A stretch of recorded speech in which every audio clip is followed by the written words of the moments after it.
Hey folks, coming at you this morning with a little bit of a different video and a different shirt. Look, this one's red. I told you I owned more than one. I went and visited my Uncle Tom a couple of months ago in New Jersey. We live in Virginia. Some of my family still lives in New Jersey. Some of my family lives in South Carolina. Some of my family's here in Virginia. Over the years, we've kind of spread out.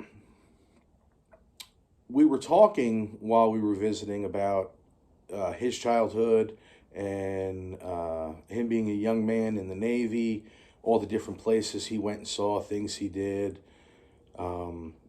memories that he has. And it was really neat to hear a lot of these stories and hear a lot about their childhood, because I wasn't there for when him and my mom and my uncles were all young kids.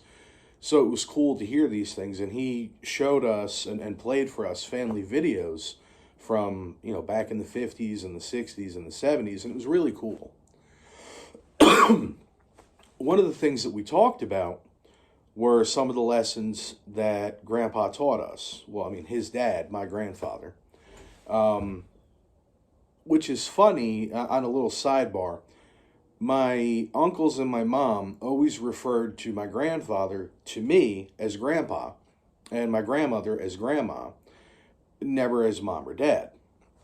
But my grandparents very much treated me like I was one of their kids, because I'm pretty close in age. I'm only 9 years younger than their youngest son. So it was kind of like, in some respects, I was just another kid, as opposed to, being a grandkid. But anyway, what my Uncle Tom said was, Grandpa always used to tell us, and I remember him telling you, and I do remember him saying this, whatever you're going to do in life, be the best at it you could be. Doesn't matter if you grow up to be the garbage man or the president, be the best at it you can do.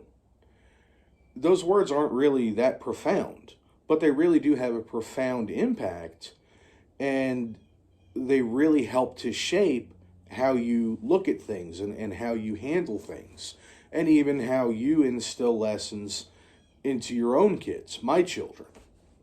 I've passed that same mentality and that same piece of advice on to my kids, and I have applied it to my own life as well. I've told all of my kids, whatever you're doing, do the best at it you can do. If it's a school project, don't half-ass it. Give it your all. Do the best you can do. If it's your job, do it to the best of your abilities. You don't have to be the best in the world. Be the best that you can be.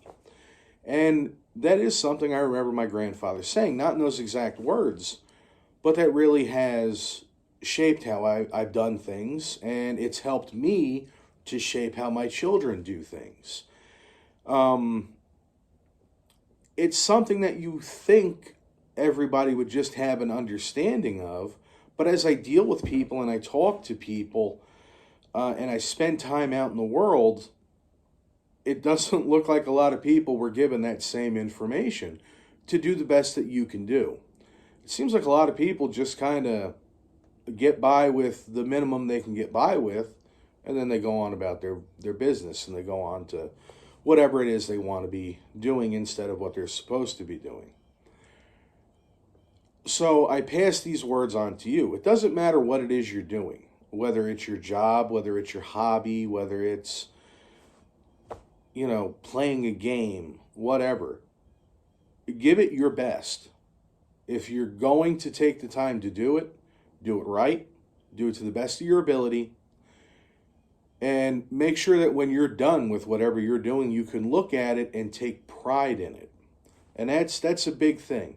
Be able to take pride in whatever it is you're doing.